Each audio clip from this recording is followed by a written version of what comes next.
Elle est en même temps consultante, experte numérique, spécialiste du genre, formatrice. Mesdames et messieurs, nous avons le plaisir et le privilège de recevoir aujourd'hui Ayodele Onying sur la chaîne Wonder Show, sur laquelle nous mettons en avant des personnes inspirantes qui ont de beaux parcours, de belles histoires à raconter. Nous allons parler ensemble durant cette émission qui aura 3 parties de son parcours d'entrepreneuriat, de leadership, de women empowerment. Ce sera intéressant, ce sera du Wonder Show. On se donne rendez-vous juste après le générique. À tout de suite.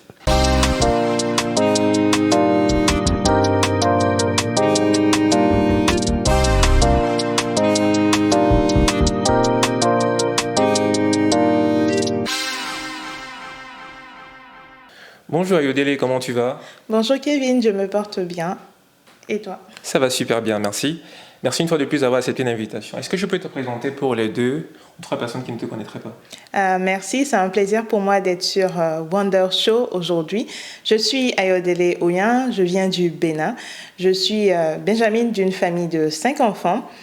Entrepreneur, consultante, experte de genre numérique, j'accompagne les gouvernements, les projets, les organisations dans la mise en place d'instruments dédiés à l'accompagnement des PME, des startups avec un focus sur l'appui des femmes. Super, on aura l'occasion d'entrer en détail. Est-ce que tu peux nous parler rapidement des principales étapes de ton parcours? Merci. Je suis née au Bénin, j'ai fait mes études au Bénin. J'ai eu mon bac et une bourse du gouvernement béninois. Je suis allée en Algérie pour la suite de mes études où j'ai étudié plusieurs langues, la finance, le marketing, l'arabe, l'anglais. Et ensuite, j'ai continué mes études sur la France où j'ai eu mon MBA en management, en business et en equity. Juste une petite question par rapport à ce que tu viens de dire. Pourquoi toutes ces langues? C'est volontaire? C'était volontaire? Oui, c'était volontaire parce que très tôt, j'ai vu mon père qui est interprète voyager, apprendre beaucoup de langues, parler différentes langues et voyager, aller dans les missions. Et donc, j'ai eu un intérêt très, très tôt pour les différentes langues, les différentes cultures et les différents pays. D'accord. Alors, je l'ai dit durant l'introduction et tu l'as un peu dit aussi dans ta présentation, tu es en même temps spécialiste du genre, experte numérique, consultante, etc. Tu as différentes casquettes. Comment est-ce que tu fais pour gérer toutes ces casquettes, justement? Merci, je suis une personne curieuse et j'aime travailler en équipe. J'ai plusieurs sens d'intérêt, donc rapidement, je me retrouve avec des personnes qui ont les mêmes intérêts que moi. Et donc, on va plutôt en collaboration, en partenariat pour monter différentes boîtes. Et j'ai également une équipe formidable, des personnes passionnées qui partagent la même vision que moi. Et donc, le travail est beaucoup plus simplifié. Donc en fait, tu es en train de dire que c'est un environnement quelque part qui te facilite dans toutes les différentes casquettes que tu es dans lesquelles tu es impliqué, c'est ça? C'est ça. D'accord. J'ai également vu dans ton parcours que tu as eu à connaître différents pays, autant des pays francophones qu'anglophones. Est-ce que c'était volontaire ou alors c'est un concours de circonstances? Comme je l'ai dit, toute petite, j'ai vu mon père partir, faire les valises, défaire les valises. Donc, j'ai eu un intérêt pour la découverte, pour l'apprentissage, pour voir ce qui se passe en dehors des frontières. Et donc, j'aime voyager, j'adore apprendre, découvrir ce qui se passe ailleurs, apprendre d'autres expériences et partager également mon expérience. Et naturellement, ça se fait par les voyages où on apprend vraiment énormément. Est-ce que tu as toujours voulu être entrepreneur? Alors, j'ai toujours voulu apporter ou créer des solutions. La forme que ça prend, ça dépend. Je suis très confortable en tant qu'entrepreneur et je suis également confortable dans le salariat. Les casquettes ou les différentes missions qu'on arrive à exercer nous amènent à porter différentes casquettes. Je ne suis pas figée dans une casquette d'entrepreneur ou de salariat. Mais tu as été salarié? Oui, j'ai travaillé pendant de longues années dans plusieurs groupes, dans des fonds d'investissement, dans la banque commerciale, dans la microfinance, dans beaucoup d'entreprises pour apprendre de ces expériences-là. Parce que je me dis, la meilleure école pour être un entrepreneur, c'est vraiment de servir d'autres personnes et d'apprendre d'autres personnes.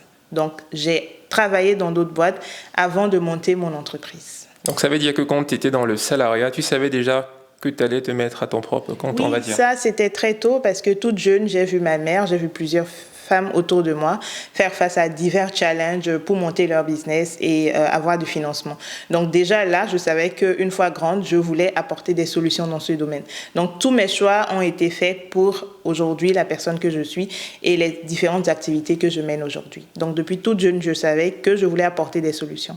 Être entrepreneur, si c'est ça la solution, oui. Super. Tout à l'heure, tu as beaucoup parlé de ton père. On peut déduire qu'il a été une source d'inspiration pour toi. Est-ce que c'est déjà vrai? Et en plus de cela, quelles sont les autres sources d'inspiration qui t'ont aidé à être la femme que tu es aujourd'hui? Alors, je suis le produit ou le fruit de plusieurs expériences parce que j'ai eu d'abord mes grands-mères qui étaient commerçantes et donc qui faisaient du commerce. En Afrique, on a vu le modèle des tatas également qui font du commerce. Donc j'ai eu beaucoup de modèles. Mes rôles modèles ne sont pas nécessairement des personnes dans les livres ou bien des personnes. Ça a été des personnes autour de moi qui m'ont vu grandir, qui m'ont éduquée et mes parents, mes grands frères, les tontons, les tatas. Donc, j'ai appris vraiment de toutes les personnes qui étaient autour de moi et j'ai appris de leur expérience. Super. Et si je parle de moments mémorables, est-ce que ça te dit quelque chose? Est-ce que tu as un moment mémorable? J'ai plusieurs moments mémorables. Là, ce qui me vient en tête comme ça peut être le sommet pour le genre qui s'est tenu vraiment à Kigali, où j'étais la plus jeune femme à avoir participé à ce sommet et voir l'impact que l'organisation que je dirige, Women Impact Network, a, et savoir que des institutions comme la Banque africaine de développement remarquent les travaux qu'on fait et remarquent notre impact sur le terrain. On a été invité à participer à ce premier forum-là, ce premier sommet qui a eu lieu en Afrique, à Kigali, en 2019. Et ça a été vraiment un moment très, très important pour moi et pour plusieurs femmes dont je porte la voix. Super. Aujourd'hui, nous sommes en France, mais tu as dit dans ton introduction que tu vis au Bénin.